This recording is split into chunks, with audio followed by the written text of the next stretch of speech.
Pada pertemuan kali ini kita akan membahas tentang backoffers dan classifier. Nah, di sini saya sudah menyediakan folder bernama pertemuan 8.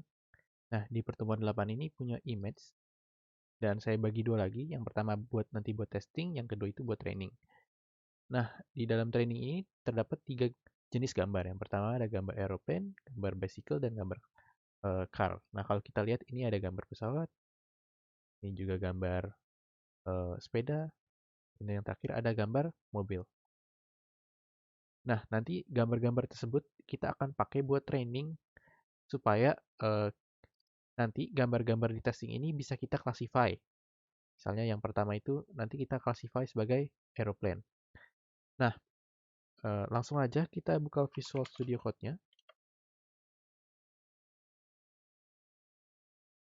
Nah, terus kita buka pertemuan 8. Nah, di sini saya bikin file baru aja namanya 8.py.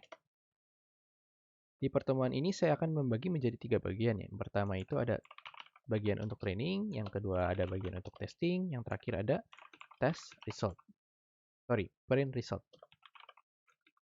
Nah, di bagian training ini saya akan bagi lagi menjadi 5 bagian. Yang pertama itu ada import gambar, yang kedua itu ada extract feature, yang ketiga ada pre-processing, yang keempat itu ada clustering, yang terakhir kita akan classifying. Nah, di training ini nanti langkahnya juga sama untuk bagian testing, makanya ini saya kopas aja.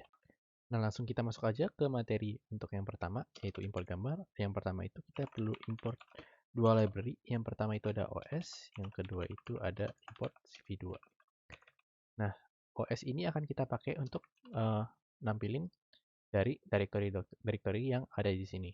Nah, terus kita pakai aja, kita tambahin aja trainpad sama dengan, nah ini kita isi dari directory yang pertama itu ada images, terus kita bakal pakai yang training karena ini untuk yang train. Nah, setelah itu kita pakai os.listdir ini untuk ngelisting dari hasil si trainingnya ini bakal nampilin apa aja. Nah, parameternya kita masukin si yang tadi image train. Jangan lupa ditampung. Kita tampung sebagai trainpad score list. Nah, sebelum kita ngelooping, untuk melihat hasilnya kita tampung dulu, kita buat penampungnya dulu. Image list sama dengan array kosong. Nah, yang kedua itu saya bikin lagi images class underscore id. Nah, image class underscore id ini kita akan pakai nanti untuk menentukan image-nya itu kelasnya apa. Maksudnya itu kelasnya apakah dia aeroplane, bicycle, atau car, kayak gitu.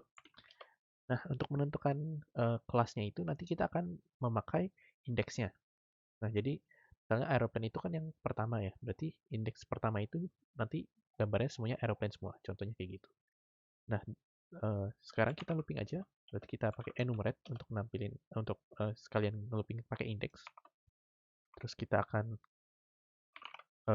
looping dari trainpad list. Terus berarti di sini ada dua. Yang pertama ada indeks, yang kedua ada si train underscore pad-nya. Sorry, jangan pakai trainpad. Dari si class underscore pad. Kenapa nggak pakai trainpad? Karena nanti nabrak sama yang di atas. Nah, kalau udah berarti kita akan looping lagi. Jadi kan pertama-tama dia akan menghasilkan aeroplane yang pertama. Nah, dari aeroplane ini kita akan looping lagi isi directory-nya apa aja. Nah, berarti isi directory-nya ada image-image tersebut. Nah, caranya gimana? Kita bisa pakai os.list lagi. Nah, terus kita masukin si trainpad-nya. Terus kita pakai slash. Ini saya spasi aja biar lebih kelihatan. Terus kita masukin si class pad-nya. Class score pad. Nah, jangan lupa untuk ditampung. Ini saya tampung aja sebagai images pad underscore list. Nah, terus kita looping lagi for image underscore pad in image pad list. Nah, di sini saya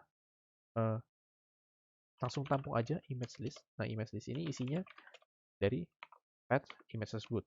Nah, berarti ada train path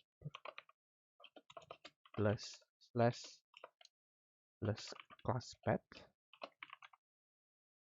plus slash plus dari image path-nya. Nah, jangan lupa berarti image yang kita append tadi, terus kita juga tentuin apa kelasnya itu. Nah, caranya tinggal image class id.append masukin ke indeksnya. Langsung aja kita masuk ke bagian yang kedua, yaitu extract feature. Di extract feature ini kita bakal pakai algoritma yang udah pernah dipakai di pertemuan sebelumnya, itu di pertemuan 6, yaitu namanya, sebenarnya itu kita langsung aja xcv2.xfeature_studi.serveGrade ya. Kita akan pakai algoritma serve. Jangan lupa untuk ditampung. Nah, karena image-nya nanti ada banyak, berarti kita akan bikin penampung. Saya bikin aja descriptor list array kosong. Terus kita looping image-nya for image in image list. Nah, kalau untuk di tag-nya itu masih ingat harusnya kita pakai serve tag and compute. Nah, parameter pertamanya apa? Parameter pertamanya berarti image-nya. Tapi karena image-nya belum ada, kita harus nge-read lagi. Read. Nah, ini masukin aja si path-nya yang ada di image. Nah, parameter keduanya dari si detect and compute kita isi kosong aja, non. Jangan lupa untuk ditampung. Nah, kalau kalian ingat di serve detect and compute ini bakal nge-return 2 data. Nah, tapi yang kita pakai itu cuma satu aja. Berarti yang kita pakai itu data yang kedua, yaitu si deskriptornya. Ini saya singkat aja sebagai desk. Nah, deskriptornya ini jangan lupa ditampung lagi masukin ke deskriptor listnya. Append desk. Setelah kita extract feature, kita langsung masuk aja ke preprocessing. Nah, di preprocessing ini kita ngapain? Kita akan mengubah deskriptor listnya itu kan bentuknya sebagai array 2 dimensi, tapi bentuknya itu sebagai horizontal. Nah, kita mau bikinnya sebagai vertikal. Nah, itu kita bisa pakai yang namanya dari library NumPy, snp. Kita bisa pakai, nah ini pertama-tama kita pakai baru aja. Kita bikin variabel baru aja, namanya stack descriptor. Nah, isi yang pertama kalinya itu ada si deskriptor list yang pertama. Nah, ini kenapa begini nanti akan jelasnya lebih lanjut aja. Nah, kita looping for descriptor in descriptor list.